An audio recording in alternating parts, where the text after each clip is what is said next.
Okay, so this is a tutorial on the different layers of the abdominal wall. So firstly I'm just going to show you the various muscles very briefly, and then we'll run through the different layers that make up the abdominal wall. So right in the middle we've got this muscle here, which is called the rectus abdominis, and then on the side laterally we've got three different muscles. So superficially we've got this muscle with its fibers oriented inferomedially, so this is the external oblique muscle. I'll just remove that. Underneath the external oblique we've got the internal oblique, and this has the majority of its fibers oriented superomedially. And then underneath this we've got the transversus abdominis with its horizontally oriented fibers. So let's just take a look at a cross section. So we're going to slice the abdomen in half, and we're going to look at a cross section and the different layers that we pass through. So we're looking at a cross section now, so I'll just orientate you. So anterior is this side, and you've got, so you can see the rectus abdominis muscles, and then laterally you can see the three muscles I just showed you, so the external oblique, the internal oblique, and the transversus abdominis. So we'll just look at we're going to just imagine passing a needle through the lateral side of the abdomen. So we're going to take a look at the layers that a needle would pass through if we stuck it through this side of the person.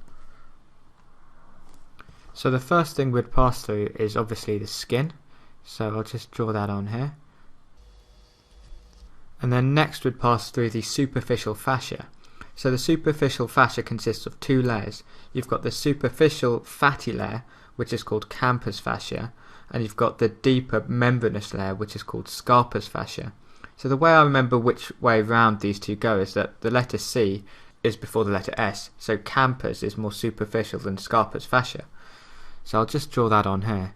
So we've got, just scribble that on.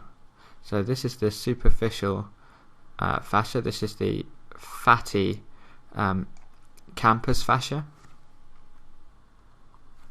and we've got the membranous layer, so scarpus fascia. So this is the superficial fascia, and that lies under the skin. And then after this, the superficial fascia, it depends where you're really putting the knife or needle or whatever. So if we're putting it through the lateral part of the abdomen, so through here, we're next going to pass through the muscles that I showed you, so the external and internal obliques and the transversus abdominis muscle.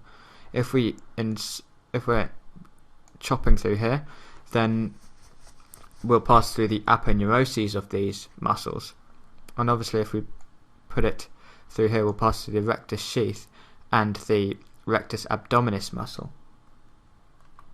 So let's just say we're passing the knife through this part here. So we've gone through skin, and then the superficial fascia, which consists of the campus and scarpus fascia, and now we're going to go through these three muscles. So this is the external oblique, then the internal oblique, and then finally the transversus abdominis. So after the transversus abdominis, there's this thin layer of fascia which is called the transversalis fascia, and this lines the transversus abdominis, and it also lines the abdominal cavity.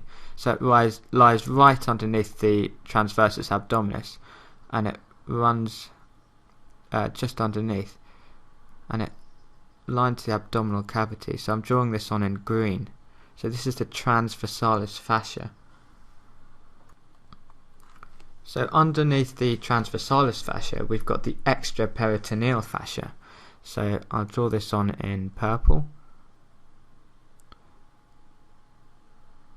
So this is a thin layer of connective tissue, and this lies between the transversalis fascia and the next layer, which is the parietal peritoneum.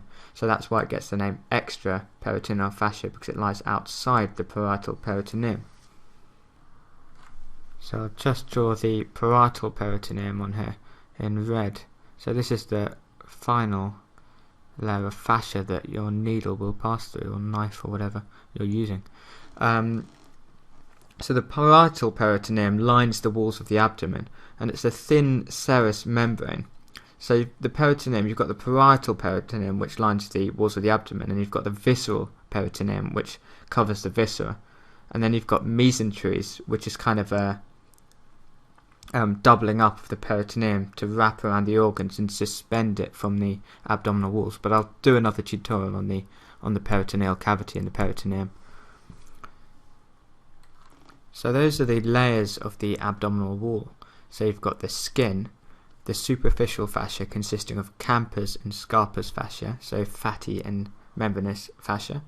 And then you've got the three muscles, the external and internal obliques, and the transversus abdominis muscle.